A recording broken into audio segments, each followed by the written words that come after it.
ठीक होते हुए भी वो ग्रहण ही नहीं कर पाएगा। जैसे पंखा चलने के लिए पंखा भी ठीक होना चाहिए, बाहर से अंदर का बेरिंग भी ठीक होना चाहिए, वहां तार की सप्लाई भी ठीक होनी चाहिए, बटन जो है वहां भी ठीक होना चाहिए। कहीं भी एक जगह खराबी होगी तो पंखा नहीं चलेगा। वो खराबी इधर भी हो सकती है, वहां भी हो सकती है। पूरा एक क्रम है, उसमें सब जगह से ठीक होता है तो कार्य ठीक होता रहता है। आगे देखिए, तो अब 30वां सूत्र देखिए, बोलिए त्रयाणाम स्वलक्षण्यम। तीनों का जो अपना लक्षण है बस वही उनका कार्य है, स्वभाव है। अब ये तीन कौन है ये स्पष्ट तो लिखा नहीं है यहां पर, लेकिन हम प्रसंग से इसको समझ लेते हैं कि भाई पीछे ज्ञानेन्द्रिय कर्मेंद्रिय का वर्णन आ गया। तीन कौन सी इंद्रियां हैं? तीन की संख्या कहां घटेगी? अंतःकरण में घटेगी। मन, बुद्धि और अहंकार। बुद्धि के लिए कहा अध्यवसायो बुद्धि, अहंकार के लिए कहा अभिमानो अहंकार, मन के लिए कहा उभयात्मकम मनः। ये जो पीछे वर्णन किया, इनका जो अपना अपना लक्षण बता चुके हैं, ये तीनों के सबके अपने अपने लक्षण होते हैं। इसी से इनका भेद हमें समझना चाहिए। इसी के आधार पर हमें इन तीनों का परस्पर भेद समझना चाहिए। लक्षणों से भेद है, लक्षणों के भेद से हम इंद्रिय में भी भेद समझते हैं। तीनों अलग अलग हैं। या ऐसा नहीं समझे कि इंद्रिय एक ही है लेकिन उसकी शक्तियां तीन अलग अलग हैं। ये उसी तरह की बात हो जाएगी जैसे पीछे ज्ञानेन्द्रिय कर्मेंद्रिय के लिए वो पूर्व पक्षी कह रहा था कि हम बाहर के नहीं है तो फिर अंदर एक ही इंद्रिय मान लेंगे ना, उसी की ये सब शक्ति भेद मान लेंगे। बोले नहीं, शक्ति भेद होने से इंद्रिय भी भेद है। इसी प्रकार से अंतःकरण के जो तीन भाग हैं, इनके कर्मों की भिन्नता से इंद्रियां भी भिन्न भिन्न है, उसी तरह के कार्यों को करती हैं। तो त्रयाणाम स्वलक्षण्यम, उनके जो अपने अपने लक्षण है, जो अपनी अपनी क्रियाएं होती हैं, उसी से इनका हमें पता लगता है। ठीक है। अब कुछ और क्रियाओं के बारे में चर्चा चल रही है कि ये जो हमने कर्मेंद्रियों की क्रियाएं जानी, हम जितना समझते हैं 5 कर्मेंद्रियों की, उसके अतिरिक्त भी कुछ क्रियाएं होती रहती हैं हमारे शरीर में। अब जैसे हम भोजन निगलते हैं, भोजन अंदर जाता है, ये भी तो क्रिया है। हम श्वास को लेते हैं, छोड़ते हैं, ये भी तो क्रिया है, कर्म हो रहा है नहीं। जो 5 कर्मेंद्रियां बताई उनमें से ये किसके अंतर्गत आएगा? किसमें रहेंगे इसको? लेकिन क्रिया तो हो रही है। हमें छींक आती है, हमें उबासी होती है, हमारा हृदय धड़क रहा है, रक्त संचालित हो रहा है, भोजन पच रहा है, आंतों और अंदर के मलमूत्र के लिए बाहर के भाग को छोड़ दीजिए, अंदर जो वो बन रहे हैं और धीरे धीरे सरक रहे हैं, ये जो सारा है, प्रसव होता है, गर्भ की बच्चा जो उत्पन्न होता है, उस समय जो क्रिया हो रही है, ये जो सारी बहुत सारी क्रियाएं हो रही हैं, ये किस कर्मेंद्रिय से हो रही हैं, इनके बारे में क्या कथन है? तो उसके लिए ये अगला सूत्र बताया जा रहा है। बोलिए 31वां सूत्र, सामान्य करण वृत्ति ही प्राणाख्या, या तो प्राणाद्या पाठ भेद भी है आपके, होगा वो वायवः पंच। बोले ये बहुत सारी जो दूसरी क्रियाएं हो रही हैं जो कि प्राण आदि की, जो प्राण नाम की हैं, ये वायवः पंच, 5 वायु हैं। वायु के 5 भेद किए जाते हैं, प्राण, अपान, उदान, व्यान और समान। ये मुख्य प्राण 5 कहे जाते हैं, यद्यपि 5 उप प्राण भी माने गए। नाग, कूर्म, धनंजय, देवदत्त और कृकल। नाग, कूर्म, कृकल, देवदत्त और धनंजय, ये 5 उपभेद भी हैं, उप प्राण है। ये ऐसे करके 10 प्राण माने जाते हैं, पर अभी यहां मुख्य प्राणों के लिए कहा जा रहा है। तो प्राणाख्या, प्राण नाम के जो होते हैं, ये वायवः पंच, ये वायु के ही 5 भेद हैं एक तरह से। इस पे भी चर्चा चलती है कि ये वायु के ही भेद हैं या कुछ और शक्तियां हैं। तो इन्होंने वायवः पंच, ये 5 वायु है, प्राण वायु, अपान वायु, उदान वायु, समान वायु और व्यान वायु। ये सबके आगे वायु शब्द लगाते हैं। वायु शब्द लगाते हैं, वायु के 5 भेद होते हैं। इसको प्राण के भी 5 भेद कह देते हैं। तो उसमें प्राण, अपान, उदान, व्यान, समान ये नाम बोलते हैं। उसमें पहला फिर प्राण है। प्राण के 5 भेद हैं लेकिन पहला प्राण है, इसलिए वायु नाम लगते हैं। प्राण वायु, उदान वायु, अपान वायु, समान वायु और व्यान वायु, ऐसे 5 भेद करते हैं। तो कहा प्राणाद्या, प्राण आदि, या तो प्राणाख्या जो पाठ भेद है, तो प्राण नामक जो ये 5 वायु हैं, ये क्या है? सामान्य कर्ण वृत्ति ही। ये करणों की सामान्य वृत्तियां हैं। करण यानी तो उपकरण, जो इंद्रियां हैं हमारी, उनके ये सामान्य व्यापार है, सामान्य व्यवहार है। वृत्ति शब्द आया है। वृत्ति शब्द प्राय करके हम चित्त के साथ ही जोड़ते हैं। चित्त वृत्तियां, योगश्चित्त वृत्ति निरोध। जहां भी वृत्ति शब्द आता है तो हम क्या समझते हैं? वृत्तियों को रोको। वृत्तियों को रोको मतलब मन की, चित्त की वृत्तियों को रोको। हम वहीं पर ही जाकर के इसको ले जाते हैं। वो अधिक प्रचलित है इसलिए ऐसा प्रयोग हो रहा है। वैसे वृत्ति का मतलब होता है व्यापार, कार्य। वृत्ति का मतलब व्यापार।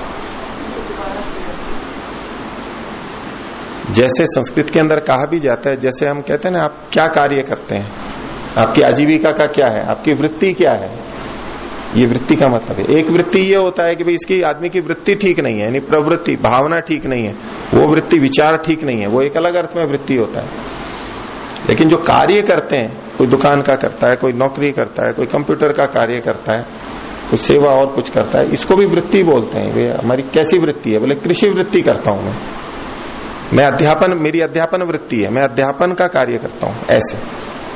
तो वृत्ति शब्द व्यापार या क्रिया के लिए आता है। वृत्ति शब्द व्यापार के लिए आता है। तो ये व्यापार जैसे मन में होता है, ऐसे इंद्रियों में भी होता है, सभी करणों में। ये इसलिए यहां पर कर्ण वृत्ति शब्द आया है। मन भी एक करण है, उसमें भी वृत्ति होती है। तो इंद्रियां भी वृत्ति हैं, इंद्रियां भी करण है, उनकी भी वृत्ति होती है। बुद्धि भी करण है, उसकी भी वृत्ति होती है। अहंकार की भी वृत्ति होती है। तो वृत्तियां तो सबकी हो जाएंगी, पर प्रचलित है वो मन की वृत्ति के संदर्भ में। और मन के संदर्भ में भी जब हम वृत्ति की बात करते हैं, यानी योग दर्शन की दृष्टि से, वृत्ति शब्द वहीं से बहुत प्रचलित हुआ है। वृत्ति और संस्कार, वृत्ति और संस्कार। तो वहां जब वृत्तियों की बात होती है, वो भी चित्त के ज्ञानात्मक व्यापार की बात होती है। चित्त के 2 तरह के व्यापार होंगे। अभी पीछे हमने देखा मन कैसा है, उभयात्मकम मनः। मन दोनों प्रकार का होता है, कर्मेंद्रिय भी है और ज्ञानेन्द्रिय भी है। तो मन की वृत्तियां दोनों तरह की होती हैं। मन की वृत्तियां क्रियात्मक भी होती हैं और ज्ञानात्मक भी होती हैं, दोनों होती हैं। जब आत्मा की इच्छा अनुसार आत्मा की इच्छा अनुसार जब मन, आत्मा से मन को प्रेरणा हुई, आत्मा बुद्धि से निश्चय करके मन को प्रेरित करता है और मन उस इंद्रिय को प्रेरित करती है। मान लीजिए मैंने ये वस्तु उठाई, अब ये वस्तु उठी है तो मन में भी वृत्ति तो थी। मन ने हाथ को प्रेरित किया। अब ये जो मन में वृत्ति हुई है, ये मन की क्रियात्मक वृत्ति है, ये ज्ञानात्मक वृत्ति नहीं है, ये क्रियात्मक वृत्ति है। अब मान लीजिए मैंने किसी व्यक्ति को देखा। अब देखा तो वो सूचना नेत्र के माध्यम से पहले मन में गई और मन से फिर बुद्धि में भी गई और आत्मा तक पहुंची। अब जब ये सूचना किसी व्यक्ति की मन में गई, इस समय भी मन में एक व्यापार हुआ, वृत्ति हुई। ये जो व्यापार हुआ, वृत्ति हुई, ये मन का ज्ञानात्मक व्यापार है। तो मन के 2 तरह के व्यापार हैं, एक ज्ञानात्मक और एक क्रियात्मक। जब कर्मेंद्रियों से को प्रेरणा दी जा रही है तो ये मन का क्रियात्मक व्यापार है, क्रियावृत्ति है। और जब हम ज्ञान प्राप्त करते हैं तो ये मन का ज्ञानात्मक व्यापार है, ये ज्ञान वृत्तियां हैं। योग दर्शन में जो 5 वृत्तियां बताई गई हैं, प्रमाण, विपर्यय, विकल्प, निद्रा और स्मृति, ये पांचों की पांचों चित्त की ज्ञानात्मक वृत्तियां हैं। ये क्रियात्मक वृत्तियां नहीं है, कर्मात्मक वृत्तियां नहीं है, ये चित्त के ज्ञानात्मक व्यापार है। तो जैसे मन के व्यापार होते हैं, वृत्तियां होती हैं, ऐसे बाकी इंद्रियों की भी वृत्तियां होंगी, उनके अपने अपने व्यापार कार्य हैं। तो अब इस सूत्र पे वापस आइए। सामान्य करण वृत्ति, करणों की यानी इंद्रियों की जो सामान्य वृत्तियां हैं, सामान्य व्यापार हैं, वो क्या है? वो ये 5 प्राण नाम के वायु के 5 भेद हैं। ये किसी विशेष इंद्रिय से लेकर के नहीं जुड़ा हुआ है, ये सामान्य रूप से है, ये सामान्य रूप से है। इस सूत्र को 2 ढंग से समझा जाता है, अलग अलग टीकाकार। यहां जो करण वृत्ति है, करण का मतलब कुछ जने 13 इंद्रियों को लेते हैं, 13 करणों को, 5 ज्ञानेन्द्रियां, 5 कर्मेंद्रियां और 3 अंतःकरण। उन सबको मिलाकर के इन 13 के ये सामान्य व्यापार है। ये जो 5 प्राण हैं, ये इन्हीं 13 के सामान्य कार्य हैं। कुछ टीकाकार इसको अंतःकरण के सामान्य व्यापार मानते हैं, मन, बुद्धि और अहंकार। उसमें भी बुद्धि और मन मुख्य रूप से, नहीं तो अंतःकरण के 3, उन 3 के ये सामान्य व्यापार है। जो 5 कर्मेंद्रियां हैं, उनके सीधे सीधे व्यापार नहीं है ये, उन 5 कर्मेंद्रियों से भिन्न अंतःकरण के ये व्यापार है। योग दर्शन के अंदर भी मन के अलग अलग धर्म बताए, परिदृष्ट धर्म और अपरिदृष्ट धर्म। परिदृष्ट धर्म तो केवल एक है, वृत्ति, ये जो ज्ञान विचार जो बोलते हैं। अपरिदृष्ट धर्म कई बता रखे हैं, उनमें से संस्कार भी एक है, और उसके अलावा धारण, प्रेरण आदि जो शरीर का धारण है, प्रेरण है, क्रियाएं हो रही हैं शरीर के अंदर, वो मन के अपरिदृष्ट धर्म माने गए, मन के व्यापार होते हैं। यानी ये जो अंदर की क्रियाएं हैं, इसमें मन अंतःकरण सूक्ष्म रूप से कार्य कर रहा होता है। हृदय धड़क रहा है, श्वास ले रहे हैं, आंतों में गतियां हो रही हैं, आमाशय में गति हो रही है, पचन हो रहा है। ये जो बहुत सारे अंदर के हमारे कर्म हो रहे हैं, ये बाह्य 5 कर्मेंद्रियों से नहीं हो रहे हैं, ये उनसे भिन्न अंतःकरण के माध्यम से हो रहे हैं। आज आधुनिक दृष्टि से देखें तो ये जो मस्तिष्क है, ब्रेन है, और उससे जुड़े हुए तंत्रिका तंत्र है, पूरा नर्वस सिस्टम, वो सूचनाएं वहां जाती हैं, नियंत्रित होते हैं, और उसके माध्यम से ये सारा कार्य चल रहा होता है। तो ये जो सामान्य करण वृत्तियां हैं, सामान्य जो ये व्यापार हो रहे हैं, जिनको हम प्राणों के व्यापार बोलते हैं, वो इंद्रियों के सामान्य व्यापार हैं, अंतःकरण के सामान्य व्यापार हैं। अंतःकरण वाला पक्ष अधिक प्रबल लगता है, बाह्य कर्मेंद्रियां ज्ञानेन्द्रियों से कम लेते हैं। अब वैसे शरीर के अंदर जहां भी हमारे को पीड़ा होती है या सुख की अनुभूति होती है, उस सब को स्पर्श इंद्रिय के रूप में हम ले लेते हैं। वैसे स्पर्श इंद्रिय शरीर के बाहर बाहर हमें पता लगती है, शरीर के बाहर आवरण है पूरे शरीर पे, भाई स्पर्श इंद्रिय मतलब हम त्वचा इस रूप में ले लेते हैं। अब त्वचा तो बाहर बाहर है, अब मान लो मुख के अंदर जीभ पे ही कोई कट गया, कोई कंकर आ गया, अब ये जो अंदर मुख के अंदर संवेदना हो गई हमारे को, ये भी तो स्पर्श का ही प्रकार है। भोजन का हमें पता लगता है, ये मृदु है, ये कठोर है, स्वाद से भिन्न स्थिति में, स्वाद अलग हो गया, रस अलग हो गया, वो रसनेन्द्रिय से हो रहा है। लेकिन जिह्वा पर स्पर्शेंद्रिय भी तो है, हमें ठंडे गर्म का भी तो पता लगता है, और जो ठंडा गर्म पता लगता है वो स्पर्शेंद्रिय का कार्य है। तो जैसे जिह्वा के लिए मैं वाक का बोल रहा था, वाणी पे भी वो सहयोग करती है बोलने में, और रसना का भी बोध होता है, तो वहां स्पर्शेंद्रिय भी है, जो ठंडे गर्म का बोध होता है। अब हम ठंडा ठंडा पानी पिए या गरम गरम दूध पिए, तो भी हमारे को पेट में अंदर प्रतीत होता है ना कि अंदर कुछ ठंडा ठंडा गया है। उतनी अच्छी प्रतीति नहीं होती जैसी बाहर होती है, लेकिन कुछ तो पता लगता है हमारे को, ठंडा है, गरम है। और भोजन चला जाता है तो हमें पता लगता है ना कि हाँ कुछ भारीपन आ गया है, अब थोड़ा आधा हुआ, कुछ और धीरे धीरे थैली भर गई, ये भी तो एक संवेदना है। और पेट में कभी दर्द होता है तो वो भी तो एक संवेदना है, ये स्पर्शेंद्रिय का कार्य है।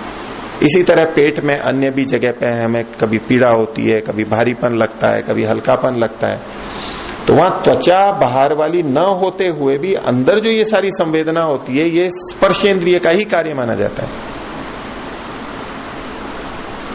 और अंदर भी जो क्रियाएं हो रही हैं वो भी कर्मेंद्रियों का परोक्ष रूप से कार्य हम मान सकते हैं, नहीं तो अंतःकरण के द्वारा ये सारा कार्य हो रहा है।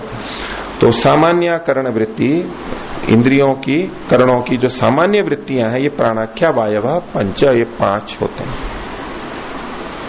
अब इन 5 प्राणों के मुख्य स्थान अलग अलग माने गए हैं और इनके द्वारा क्रियाएं भी होती हैं। जैसे प्राण को हृदय स्थान में माना गया, फेफड़ों में माना गया। उदान है वो कंठ में माना गया, जो हमारा ऊपर की तरफ निकलता है, जिसमें हमारी उद्गार भी आती है, डकार भी आती है, उबासी आती है, छींक है, ये जो ऊपर से बाहर निकलती हैं चीजें, उसके लिए उत आन।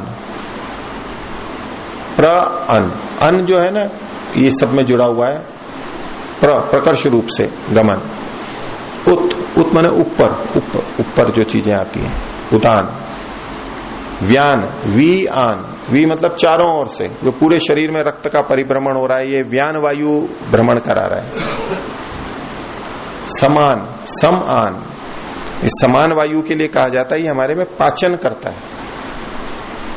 जैसे बाहर अग्नि को वायु चाहिए और वायु आती है तो अग्नि बढ़ती है, ऐसे जठराग्नि, अंदर जो पाचन हमारा पूरा हो रहा है, इसको प्रेरित करने वाला समान वायु होता है।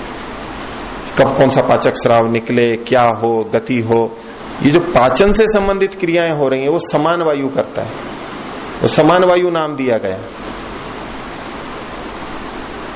अपान वायु, अप कहते हैं नीचे को, नीचे जाना, तो नीचे जो हमारी चीजें निकलती हैं उसमें मल, मूत्र, रजस्राव, वीर्य, बच्चा जन्म होना, ये जो चीजें नीचे निकलती हैं, ये सब अपान वायु के द्वारा होते हैं। ये एक शक्ति है, वायु की एक शक्ति है, इसको पूरा तंत्रिका तंत्र के अंतर्गत लिया जाता है। आयुर्वेद में जो वात, पित्त, कफ 3 माने जाते हैं, उसमें जो वायु है, तो वायु के लिए कहा जाता है वायु तंत्र यंत्र धरह, इस पूरे तंत्र और यंत्र का धारण करने वाला है वायु। ये वायु वैसा स्थूल वायु नहीं है जो हमारे मार्गों से बाहर निकलता है, ये वो वायु नहीं है आयुर्वेद वाला। ये पूरा जो तंत्रिका तंत्र है, ये जिससे कार्य कर रहा है उसको वायु के नाम से बोला गया है। तो वायु तंत्र यंत्र धरा सर्वेन्द्रियाणाम उद्योजक, सर्व क्रियाणाम प्रवर्तक। हमारे शरीर में जितनी क्रियाएं हो रही हैं वो सारी वायु के कारण से हो रही हैं। तो आज की भाषा में कहेंगे तो ये तंत्रिका तंत्र के माध्यम से हो रही है। संवेदना, ये जो गति हो रही है, इंपल्स जा रहे हैं। वायु कैसी होती है? चल होती है, चलायमान होती है, लघु होती है। ये सब वही सारी क्रियाएं हो रही हैं। तो यहां जो ये 5 प्राण बताए गए हैं, 5 वायु ही बताई गई हैं। ये पूरा का पूरा हमारा तंत्रिका तंत्र वाला भाग है। अंदर जो जो कार्य हो रहे हैं, ये विविध क्रियाएं हमारे शरीर में होती हैं, ये हमारे लिए आवश्यक है, उपयोगी है हमारे लिए। इनमें विकार हो जाता है तो चिकित्सा की जाती है, उल्टी भी हो जाती है, ये विपरीत हो जाती है, इनका अवरोध हो जाता है, उचित मात्रा में ये कार्य नहीं करते हैं तो हमारे को असुविधा होती है, बाधा होती है। इनका उचित रूप से कार्य होना हमारे लिए आवश्यक है। तो ये 5 प्राण जो सामान्य है, ये भी एक तरह से कर्ण की ही वृत्तियां हैं, ये भी हमारे उपकरण की तरह से हैं, हमारे लिए उपयोगी है। हो गया इतना? हाँ, पूछिए।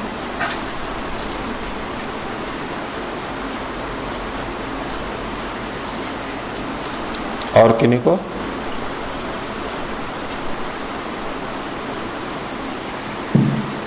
आचार्य जी, ये यहाँ कर्ण बताए गए हैं प्राणों को, और पीछे इंद्रियों को कर्ण बताया गया है।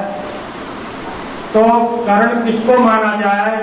कई जगह उपनिषदों में ये भी आ रहा है कि प्राण जो है सारी इंद्रियों से ज्यादा महत्वपूर्ण है, ऐसी कुछ व्याख्या आती है। तो इसमें क्या समझें? और यदि प्राण शरीर को छोड़ दे तो सब कुछ खत्म हो जाता है, इंद्रिय एक बार खराब हो जाए तो काम चल जाता है। तो इसका कैसे संगति संभव है? जी देखिए, यहां जो प्राण शब्द कहा गया, ये प्राण का मतलब है जो 5 वायु हैं और भिन्न भिन्न जो क्रियाएं हो रही हैं, ये भी करणों के ही सामान्य कार्य हैं। यहाँ प्राणों को सीधे सीधे करण नहीं कहा गया है, प्राणों को करण नहीं कहा गया है, लेकिन ये जो प्राण नाम के 5 वायु हैं, ये करणों की वृत्ति है, व्यापार है। उनको करण नाम देना एक अलग बात है और ये करण के व्यापार हैं, ये एक अलग बात है। तो ये सामान्य रूप से करणों के, इंद्रियों के व्यापार हैं और इन प्राण आदि को हम व्यापार के रूप में ही ग्रहण करते हैं। एक तो ये यहां वाली बात केवल अभी स्पष्ट की मैंने। दूसरा, उपनिषदों में भी जो अलग अलग जगह पे प्राण की बात आती है, इंद्रियों से अधिक महत्वपूर्ण उसको माना जाता है। प्राण के निकल जाने पर ये शरीर समाप्त हो जाता है। तो प्राण शब्द बहुत व्यापक रूप से प्रयोग किया जाता है अलग अलग जगह पे। कहीं ये जो श्वास प्रश्वास हो रहा है, इसको भी प्राण नाम से कहा जाता है, जिसको कि हम प्राणायाम में प्रयोग करते हैं। प्राण का आयाम, आयाम कहते हैं विस्तार को, फैलाव, और आयाम का दूसरा अर्थ होता है नियमन। तो प्राणायाम में हम प्राण का या तो विस्तार करते हैं या उसका नियमन करते हैं। विस्तार करते हुए भी नियमन करते हैं, अधिक देर तक चलाते हैं। तो वहां जो ये प्राण शब्द आया है, अब ये प्राण है श्वास प्रश्वास के लिए, इस वायु के लिए, ये जो हम श्वास प्रश्वास लेते हैं, वहां उतना ही अर्थ लेंगे। जहां उपनिषदों में ये आता है कि प्राण के निकल जाने पर ये सारी इंद्रियां भी निकल गई, प्रश्न आता है कि इंद्रियां बड़ी हैं, प्राण बड़ी, उनमें विवाद हो गया, तो प्राण सबसे बड़ा है। वहां प्राण उस जगह आत्मा के लिए भी आता है। प्राण शब्द परमात्मा के लिए भी आता है। प्रसंग देखना होता है कि यहां आसपास में कौन से लक्षण दिए गए हैं, कौन से गुण धर्म दिए गए हैं, कौन से कार्य बताए जा रहे हैं, इसके आधार पर निर्णय करते हैं कि यहां प्राण का मतलब परमात्मा है। अब हम भू का अर्थ करते हैं, प्राणों का भी प्राण। अब किसको कह रहे हैं ये प्राण?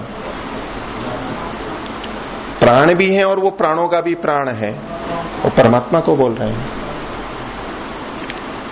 उसको प्राणेश्वर बोलते हैं, प्राणनाथ बोलते हैं, प्राण भी बोलते हैं। तो परमात्मा को भी प्राण बोलते हैं, इंद्रियों को भी इंद्रियों को भी बोलते हैं प्राण। वहां इंद्रिय और प्राण जहां अलग अलग कहा गया है, वहां प्राण का मतलब इंद्रिय नहीं, लेकिन अनेक जगह इंद्रियों को भी प्राण बोलते हैं। तो परमात्मा, आत्मा, इंद्रियां, श्वास और ये जो हमारे अंदर जो बहुत सारे कार्य चल रहे हैं, ये इनको बहुतों को प्राण बोलते हैं। जीवनी शक्ति को भी प्राण बोलते हैं। आप किसी व्यक्ति को बोलते हैं ना, इसके तो प्राण निकल गए। हम थक जाते हैं, दुर्बल हो जाते हैं, तो कहते हैं मेरे में प्राण ही नहीं रहे। प्राण नहीं रहे मतलब है तो जीवित वो, लेकिन वहां प्राण नहीं रहेगा मतलब क्या होता है? ताकत नहीं रही, जोश नहीं रहा, उत्साह नहीं रहा, बल नहीं रहा। ये तो प्राण शब्द का अलग अलग जगह अलग अलग उपयोग होता है और प्रसंग के अनुसार ही हमें लगाना होगा। यदि हम ये प्रयास करते हैं कि प्राण का पहले एक अर्थ समझ लिया, अब उसी अर्थ को सब जगह घटाने लगेंगे, तो कभी समस्या समाप्त नहीं होगी, उलझन बनी ही रहेगी कि आखिर प्राण है क्या, यहां तो घट नहीं रहा है। घटेगा कैसे? वो हमने एक निश्चित अर्थ ले लिया, वो वहां घट ही नहीं सकता है। तो प्राण के बहुत सारे अर्थ हैं। प्राण का विषय आगे भी आएगा, वहां भी और चर्चा करूंगा। तो जहां कोई पंक्ति पढ़ी हुई है, प्रसंग के अनुसार प्राण शब्द का अर्थ हमें लेना चाहिए। तो यहां जो प्राण कहा गया, ये कर्णों की वृत्ति को, कर्णों का जो व्यापार है, बाह्य व्यापार को छोड़ के जो ज्ञानेन्द्रियों, 5 कर्मेंद्रियों के जो 5 मुख्य कर्म हैं, व्यापार हैं, उसको तो अलग अलग बता ही दिया। उसको छोड़ करके जो हमारे सामान्य व्यापार हो रहे हैं, ये डकार है, इत्यादि है, निगलना है, ये जो सामान्य क्रियाएं हो रही हैं, इन क्रियाओं को प्राण के नाम से कहा। और जिस शक्ति से ये एक अलग अलग क्रियाएं हो रही हैं, उनको प्राण नाम से कहा। ये यहां पर तात्पर्य है। तो आचार्य जी, इनको फिर जो 13 करण मान रहे हैं इंद्रियों समेत, उनमें ही समाहित मान लिया जाए? उनसे अलग भी माना जाता है। और एक बात और बता देता हूं मैं इसी विषय में, कि 5 कर्मेंद्रियों को भी प्राणेंद्रिय के रूप में प्रस्तुत किया जाता है, क्योंकि प्राण जो है ये क्रिया से अधिक जुड़े हुए हैं, ज्ञान से नहीं जुड़े हुए हैं, क्रिया से जुड़े हुए हैं। तो कर्मेंद्रियों को भी अनेक जगह प्राण नाम से कहा जाता है, कर्मेंद्रियों को। और इसका उदाहरण हमें मिलता है, आगे सूक्ष्म शरीर का वर्णन आएगा, जो उसमें 17-18 तत्व माने गए। तो सत्यार्थ प्रकाश में भी आप देखेंगे, वहां जो गणना की गई उसमें एक जगह पे 5 ज्ञानेन्द्रियां और फिर 5 प्राण लिखे गए हैं, वहां कर्मेंद्रिय नहीं लिखा गया है। लेकिन दूसरी जगह हम देखेंगे, यहां भी हम पढ़ेंगे आगे, तो वहां 5 ज्ञानेन्द्रियां, 5 कर्मेंद्रियां, 5 सूक्ष्म भूत 15 और मन बुद्धि अहंकार ये 3 18 हो गए। तो वहां जहां पर प्राण शब्द का महर्षि ने प्रयोग किया है, वहां कर्मेंद्रियों की जगह पे प्राण शब्द का प्रयोग किया है। तो प्राण शब्द कर्मेंद्रियों के लिए भी विशेष रूप से प्रयोग हो जाता है। जब हमें प्रसंग देखना होगा, वहां ऐसे स्थलों को देख के हम ये नहीं कहेंगे कि महर्षि ने यहाँ प्राण शब्द लिखा है मतलब प्राण अपान व्यान उदान समान इन 5 को वो सूक्ष्म शरीर का भाग मानते थे, ऐसा नहीं अर्थ करेंगे, क्योंकि वो शास्त्र की दूसरी जगह से विरुद्ध हो जाता है। कर्मेंद्रियां दूसरी जगह स्पष्ट है, महर्षि ने वहां पर 5 प्राण शब्द लिखा है, तो वहां 5 प्राण का मतलब 5 कर्मेंद्रियां लिया जाता है, ऐसा। ठीक है, धन्यवाद। कुछ आचार्य जी, जिस प्रकार से अभी प्राण की क्रियाओं से हमारी ऊपर की कुछ बातें आ रही थी कि जो हम दवाई देते हैं या छींक देते हैं, इस तरह की चीजें जो है वो प्राण के द्वारा संचालित हैं। तो जो हमारे मल इंद्रिय आदि जो है उनमें जो क्रियाएं हो रही हैं, उनका कारण भी तो अपान वायु ही होता है, तो वो भी प्राण का ही एक रूप है। प्राण का एक रूप है, लेकिन उनको 2 इंद्रियों को उपस्थ और पायु, ये 2 अलग नाम से भी दिए गए, क्योंकि इनका बाह्य रूप में जो त्याग है और उनको रोक के रखना है, ये सामर्थ्य अलग हो गई। और इनके पीछे से जो चीजें वहां तक पहुंचती हैं, मलमूत्र वहां तक पहुंचते हैं, ये जो गमन और वहां तक पहुंचाने की क्रिया हो रही है पीछे से, अपान अपनयन करते हैं, वो नीचे की तरफ ले जाते हैं, ये अपान वायु का कार्य है। तो इसलिए दोनों को फिर भी भेद करके देखा इन्होंने, क्योंकि यदि हम आप जैसा कह रहे हैं वैसा ही अगर मान लिया जाए, तो या तो अपान को ही हम मानेंगे और फिर पायु और उपस्थ को मानने की आवश्यकता नहीं है, और यदि पायु उपस्थ को मान रहे हैं तो अपान को मानने की आवश्यकता नहीं है। अपान तो नीचे जो भी चीज निकलती है, अब कर्मेंद्रियां तो 2 ही मानी गई हैं। अब बच्चों का जन्म होता है, प्रसव होता है, उस समय भी तो बच्चा नीचे निकल के आता है, उस समय भी तो क्रिया होती है, इतना बल लगता है। ये किसके माध्यम से होता है? वो आमाशय गर्भाशय में मांसपेशियों में जो संकोच होता है, जो बच्चे को धीरे धीरे बाहर की तरफ धकेला जाता है, ये जो इतनी प्रबल क्रिया होती है, इसकी ये भी तो कर्म है। ये अपने यहाँ पर अपान वायु के द्वारा किया जाता है कि इसको हम बाहर निकालने का कार्य करते हैं। तो इसलिए अपान को अलग माना गया है, वो सामान्य रूप से है। और ये जो 5 कर्मेंद्रियां हैं, ये बाहर के रूप में हमारे को दिखाई देते हैं। अब यूं तो हमारी आंखों की पलकें झपकती रहती हैं, इनको किस कर्मेंद्रिय में मानेंगे? है ना, आंख पलक हम बंद करते हैं, झपकते हैं, ये एक ऐसा महत्वपूर्ण कार्य हम लगातार कर रहे हैं। अब हमारा मुख चल रहा है, बोल रहे हैं, अब ये सारी गति हो रही है नहीं, क्रियाएं हो रही है नहीं, हंसते हैं, रोते हैं, और है मुख पे कितनी मांसपेशियां काम करती हैं हमारी, ये हाथ पैर से तो भिन्न हुए ना। जी। तो ये सारे के सारे इन सब क्रियाओं को समावेशित करने के लिए ये प्राण वाली स्थिति हमारे यहाँ बताई गई है। और 5 उपप्राण भी जो माने गए हैं, उन्हीं के इनके छोटे छोटे छोटे कार्यों का विभाजन किया कि भाई ये जो कार्य होता है ये इस प्राण से माना, ये जो कार्य हो रहा है ये इस प्राण पे हो रहा है। क्योंकि शरीर में तो बहुत विविध क्रियाएं हो रही हैं, बाहर भी और अंदर तो खैर हो ही रही हैं। अब हृदय धड़क रहा है तो उसको प्राण, जो मुख्य प्राण है प्राणवायु, उसके माध्यम से माना जाता है। रक्त जो पूरे शरीर में फैल रहा है, हृदय भी फेंक रहा है, और जो रक्तवाहिनियां हैं वो भी तो संकुचित प्रसारित होती हैं, उसका भी प्रभाव पड़ता है। उनकी अपनी प्रत्यास्थता यानी इलास्टिसिटी होती है, वो भी रक्त को आगे बढ़ाने में सहायता करती है। और जो जिसको हम खराब रक्त बोलते हैं, यानी शिराओं में जो रक्त होता है, ऑक्सीजन की कमी वाला, जो नीचे से ऊपर चढ़ के आता है हृदय की तरफ, उसको पहुंचाने में भी तो वहां पर वाल्व वगैरह लगे रहते हैं, वो सारी क्रियाएं होती हैं, तब वो हमारा उचित स्थल पर हृदय तक पहुंच पाता है। ये जो सारी की सारी क्रियाएं अंदर हो रही हैं, इनमें भी कर्मेंद्रियां काम कर रही हैं, इसमें प्राण काम कर रहे हैं अलग ढंग से। ये बाह्य कर्मेंद्रियां नहीं है 5 कर्मेंद्रियां। तो इस तरह विविध क्रियाएं हमारे शरीर में हो रही हैं, वो सारी की सारी क्रियाएं वायु के अंतर्गत आती हैं। इनको प्राणों के अंदर 5 प्राण या 10 प्राण इस रूप में इसको उन्होंने सोच के अलग अलग इनका विभाजन किया और नाम एक मोटा मोटा नाम दे करके विभाजन किया। ये सारा वायु के अंतर्गत आता है। और शरीर में जो वायु की विकृति मानी जाती है आयुर्वेद में, उसमें इन सब क्रियाओं में से कहीं भी कुछ भी होता है वो उसको विकार माना जाता है। जी, इतना तो स्पष्ट हो गया। अभी समान और ज्ञान की चर्चा थोड़ी सी और हो जाए तो वो भी थोड़ा अच्छे से स्पष्ट हो जाए। जी, समान वायु जो है वो अग्नि को बढ़ाती है हमारी, वो जठराग्नि के साथ में रहती है। जैसे चूल्हे की अग्नि को बढ़ाने के लिए वायु अगर हम अच्छी तरह से करेंगे तो ठीक जलता है, वायु की न्यूनता होगी तो कम जलते हैं। कुछ इसी तरह से जो हमारी जठराग्नि है यानी पाचन क्रिया, अलग से कोई अग्नि नहीं जल रही है वहां पर, लेकिन पचन जो हमारा हो रहा है वो आमाशय में हो रहा है, ग्रहणी में हो रहा है, छोटी आंत में हो रहा है। ये जो सारा का सारा हमारा पाचन हो रहा है अन्न का, इसमें जो वायु सहायता कर रही है, विविध क्रियाएं हो रही हैं, जो विभिन्न स्राव आ रहे हैं वो वहां तक पहुंच रहे हैं, वो छूटते हैं वहां पर, अब ये निकलेंगे अब ये नहीं निकलेंगे। ऐसा भोजन आया है तो ऐसा स्राव निकलेगा।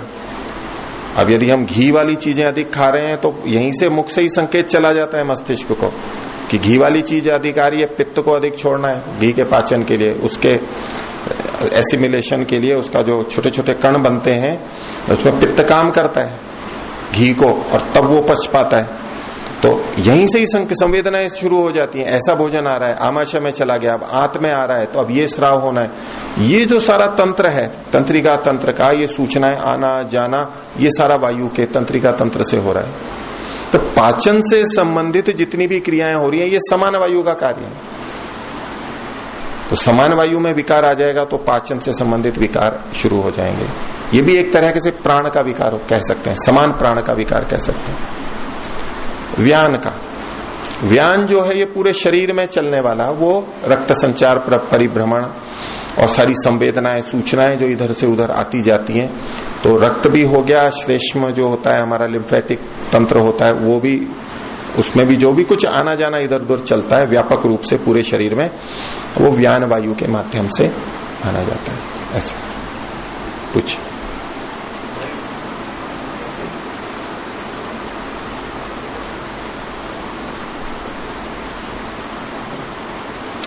इन सबको करण के रूप में दिया है। यह हम उस पिछले सूत्र से भी जोड़ के देखेंगे 29वें में, करणत्वम इंद्रियाणाम और दृष्टित्वादि आत्मना, ये आत्मा के भोग के लिए, उपयोग के लिए सारी की सारी बनी हुई है। इनका अपने आप में कोई प्रयोजन नहीं है, आत्मा का हित सिद्ध हो उसके लिए ये सारी चीजें काम कर रही हैं। बोलिए। जी, जिस समय मनुष्य सो जाता है तो सुषुप्ति अवस्था में होता है और मन भी और इंद्रियां भी सो जाती हैं और प्राण जागता रहता है, ऐसा उपनिषदों में आता है। और जिस समय मृत्यु होती है, जिसमें सूक्ष्म शरीर चला जाता है और प्राण भी जाता है इनके साथ, तो वो अलग तत्व ना माना जाए उसको, जो आत्मा के साथ प्राण जाता है। आत्मा के साथ प्राण जाता है मतलब तो बस सूक्ष्म शरीर जाता है और उसमें जो कर्मेंद्रियां हैं उसी का ग्रहण किया जाएगा, अलग से कुछ नहीं। तो जिस समय सुप्त अवस्था में, सुसुप्ति अवस्था में प्राण कहते जागता है, बाकी सभी इंद्रियां सो गई हैं। वो मन यानी अंतःकरण फिर भी सूक्ष्म रूप से काम करते रहते हैं। सोते समय भी श्वास चल रहा है, हृदय धड़क रहा है, पचन हो रहा है, मलमूत्र बन रहे हैं, ये जो क्रियाएं हो रही हैं ये सामान्यकरण वृत्तियां हैं, ये अंतःकरण की। तो मन के ही, चित्त के ही जो अपरिदृष्ट धर्म है, जो हमें पता नहीं लगते हैं सामान्यतः, लेकिन वो होते रहते हैं। तो सोते समय तो केवल इतना होता है कि ज्ञानेन्द्रियों कर्मेंद्रियों से हमारा मन दूर हो जाता है। यदा तु मनसी क्लांते कर्मात्मनः क्लमान्विता विषयभ्यो विनिवर्तते तदा स्वपिति मानव, आयुर्वेद का श्लोक है चरक का, कि जब इंद्रियां और ये थक जाती हैं तो मन इनसे, विषयों से ये अलग हो जाता है, बस इतना ही है। लेकिन अंदर मन का कार्य जो है, शरीर का धारण प्रेरण, वो तो चलता रहता है, वो नहीं रुक जाता है। आप जो शब्द का प्रयोग कर रहे हो कि मन भी सो जाता है, तो मतलब मन निष्क्रिय हो जाता है, ऐसा नहीं। मन के कुछ कार्य सुप्त हो जाते हैं, वो नहीं हो रहे होते हैं, ज्ञानेंद्रियों कर्मेंद्रियों से संबंधित मोटे मोटे, लेकिन सूक्ष्मता से वो कार्य चलते रहते हैं। और अंदर के जो कार्य हैं धारण प्रेरण, वो तो मन के फिर भी चलते रहते हैं, तो वो तो अब उसमें स्वीकार किया गया। इसलिए ये ऐसे नहीं बोले कि मन सो गया, यानी तो आपका अभिप्राय मन कुछ भी नहीं कर रहा है, तो फिर ये कौन कर रहा है? तो हम फिर प्राण की कल्पना करते हैं कि प्राण कर रहे होंगे, क्योंकि मन तो कर नहीं रहा है। वस्तुतः ये मन अंतःकरणों के ही सामान्य वृत्तियां हैं प्राण। अब प्राण की रचना में आप देखेंगे, सृष्टि रचना का जो इन्होंने पूरा प्रक्रिया बताई, उनमें प्राण नाम का कोई तत्व तो उत्पन्न नहीं हुआ है ना। यदि प्राण नाम का तत्व अलग से होता, जैसा कि प्राय कल्पित किया जाता है, तो उस गणना में भी आ जाता कि देखो इससे ये बना है, इससे ये बना है। तो इन 5 प्राणों या 10 प्राणों में से कुछ भी नहीं है वहां पर। हाँ, वहां वायु अवश्य है, जो महाभूत है, या तो वायु हम स्पर्श तन्मात्रा कह लें, या तो वायु महाभूत कहें, ये जो चीज है उसी की ये विभिन्न शक्तियां हैं। और इसलिए हम सामान्यतः वायु को भी प्राण कह देते हैं, वैसे अन्न को भी प्राण कह देते हैं, हम जल को भी प्राण कह देते हैं, और माता पिता अपने बच्चे को भी कह देते हैं कि ये मेरा प्राण है, या पुरुष स्त्री को या स्त्री पुरुष को भी कह देता है। और राजनेता के प्राण जनता में, या उसकी कुर्सी पे, या उसके मंत्रालय पे, जो भी है उसका। किसी के कहीं प्राण होते हैं, किसी के कहीं प्राण होते हैं। रावण के प्राण कहते थे कहां पर है? वो कहते हैं वो कोई तोता था, उसके अंदर विद्यमान थे। राक्षस के प्राण होते हैं ना, कहते हैं बोले इस राक्षस को मार नहीं सकते क्योंकि इसके प्राण वहां तोते के अंदर है, उसमें वहां है। तो बोले जब तक उस तोते को नहीं मारेंगे तब तक ये नहीं होगा, उसको मारते ये मर जाएगा। ऐसी बच्चों को कहानियां सुनाते रहते हैं अपने। जिस समय शरीर की मृत्यु होती है, कहते हैं कि धनंजय वायु या धनंजय प्राण अंत में निकलता है। और 5 कर्मेंद्रियों को भी आपने जैसे कहा कि ये प्राणी ही है, तो इनको इसके साथ वायु के साथ भी जोड़ा गया है। देखिए, वायु से ही मुख्य रूप से तो इसको वायु से जोड़ेंगे। अब ये उसकी सूक्ष्मता से वायु के तो बहुत भेद हैं। ये सारी जो क्रियाएं हो रही है, इंद्रियों को प्रेरणा हो रही है चरक में, और इसमें वायु का बहुत कर्म बता रखा है, बहुत विस्तार दे रखा है। तो अब मृत्यु के समय जो सूक्ष्म शरीर यहां से उत्क्रमण करेगा, आत्मा उत्क्रमण करेगी उसके साथ साथ में, तो ये जो क्रिया होगी इसको जो सहायता करेगा उसको एक अलग नाम दे दिया उस सहायता में कि भाई यहाँ कौन यहां से लेके जाता है। अलग अलग प्राणों के नाम दे दिए गए। वो एक तरह की शक्ति है, वो एक सामर्थ्य है, लेकिन है इन्हीं इंद्रियों की ही सामर्थ्य, अलग से कोई इंद्रिय नहीं है ये प्राण नाम की।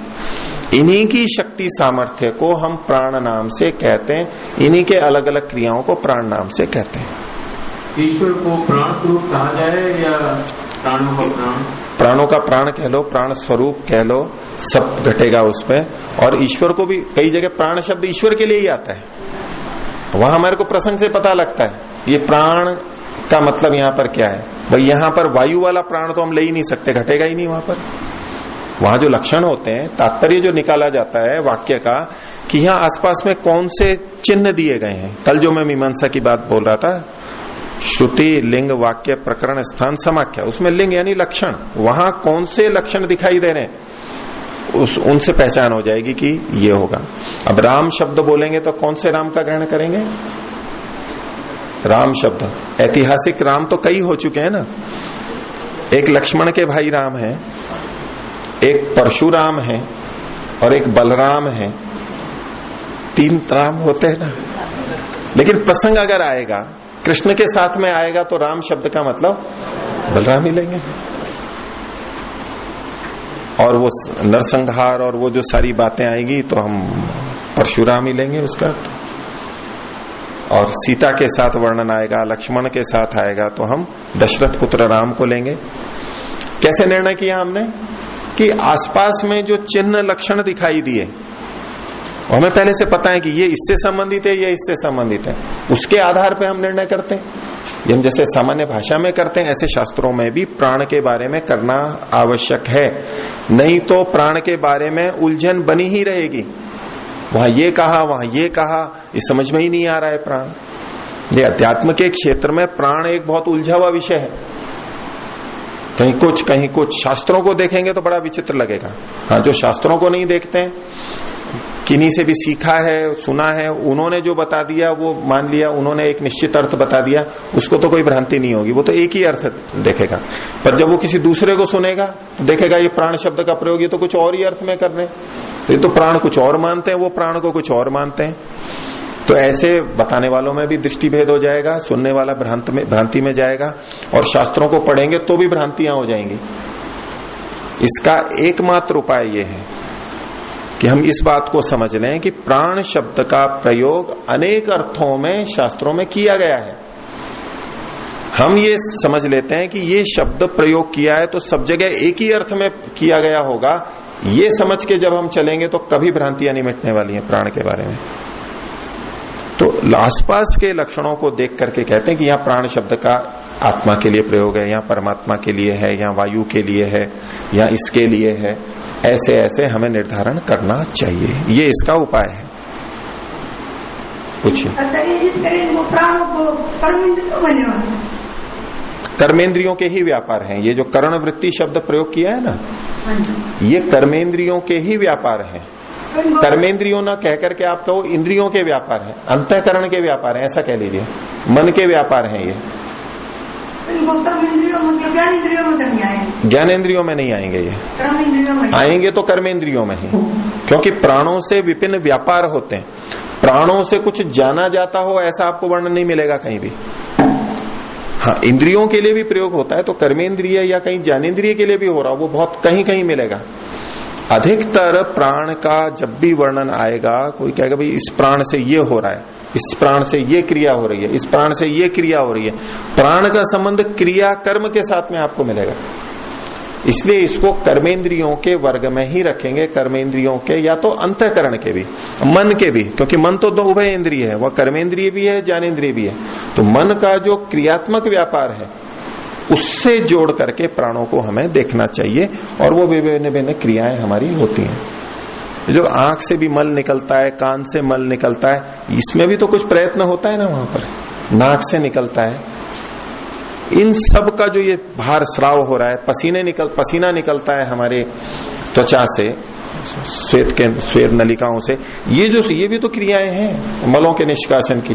ये सारा वायु के माध्यम से होता है, और इसी में वायु के अलग अलग भेदों में इनको वर्णित किया गया है। अभी केवल सामान्य रूप से इतना ही समझिए कि इंद्रियों की ये सामान्य करण वृत्तियां हैं, ये सामान्य कौन, प्राण नाम से जिनको कहा जाता है, ये इंद्रियों के ही सामान्य व्यापार हैं, करणों के ही सामान्य व्यापार हैं, व्यापार रूप में है, और जो कि 5 वायु के नाम से कहे जाते हैं, प्राण, उदान, व्यान, समान, अपान, और 5 उपप्राण भी लेना चाहें ले लीजिए। यहाँ पर 5 प्राण के रूप में ही मुख्य रूप से कथन किया गया है। ठीक है, पूछिए। अभी प्रश्न किया जा रहा था कि धनंजय नामक प्राण जो है वो सबसे अंत में कर्मेंद्रियों को लेकर के शरीर से बाहर निकलता है। इसके अतिरिक्त और भी बहुत सारे अनुभूत प्रत्यक्ष जो उदाहरण हैं उन्हें देखते हुए और जो शास्त्र चर्चा है उसे सुनते हुए पूरी तरह स्पष्ट नहीं हो पाता है कि जब शरीर आत्मा को सूक्ष्म शरीर के सहित छोड़ता है तो एक साथ छोड़ता है या उसमें कुछ क्रम है? एक साथ छोड़ता है, शरीर को एक साथ छोड़ देगा, सूक्ष्म शरीर के साथ आत्मा एक साथ निकल जाएगा। वो निकलने के लिए अलग अलग प्रक्रियाएं और बहुत सारी बातें हैं, कहीं मूर्धा से निकल रहा है, अन्य स्थानों से निकल रहा है, कहाँ से निकल रहा है, उस विषय में बहुत सारी बातें हैं, उपनिषदों में भी आती हैं, उस सबको विस्तार में हम यहाँ पर नहीं जाते। अभी केवल इतना समझ लीजिए कि सांख्यकार ये कह रहे हैं कि ये जो प्राण हैं ये क्रियाओं से जुड़े हुए हैं, ये वृत्तियां हैं, और ये इन करणों की ही सामान्य वृत्तियां हैं, करणों के ही सामान्य व्यापार हैं, छोटे छोटे छोटे छोटे बहुत सारे व्यापार हैं ये क्रियाओं से जुड़े हुए। अभी केवल इतना ही समझ लीजिए इसको। प्राण के ऊपर फिर अलग से विशेष चर्चा, वो तो अलग विस्तार है उसका। बस अंतिम प्रश्न करेंगे। आचार्य जी, जो प्राण है सूक्ष्म शरीर जो सृष्टि के आदि में सूक्ष्म शरीर मिले इसका हिस्सा है, तो ये हमारे शरीर में किस जगह है पुरुषार्थ हिस्सा? तो आपने जो एक बात कही कि ये सूक्ष्म शरीर का हिस्सा है, तो सूक्ष्म शरीर का हिस्सा है तो वहां तो 5 कर्मेंद्रियों को ही लेना होगा और कुछ नहीं, क्योंकि सूक्ष्म शरीर के 18 तत्व हैं। अब उसमें से किसको आप प्राण कहेंगे, किसको प्राण कहेंगे?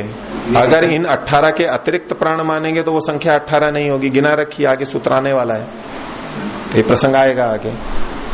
सप्तदशैकम लिंगम, या तो 17 मानते हैं या 18 मानते हैं, 17 और 1 ये भी मानते हैं 18।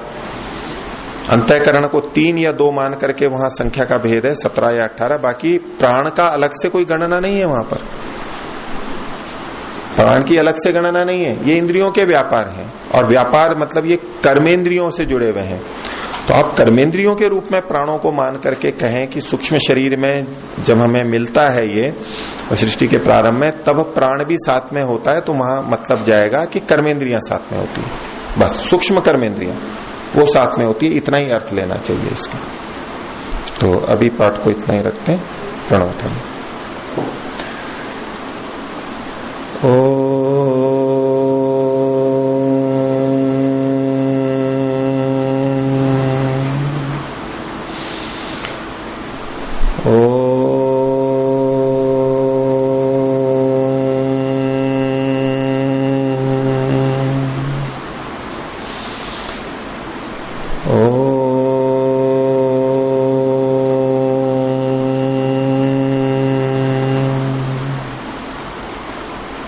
सभी को साधारण विवाद है।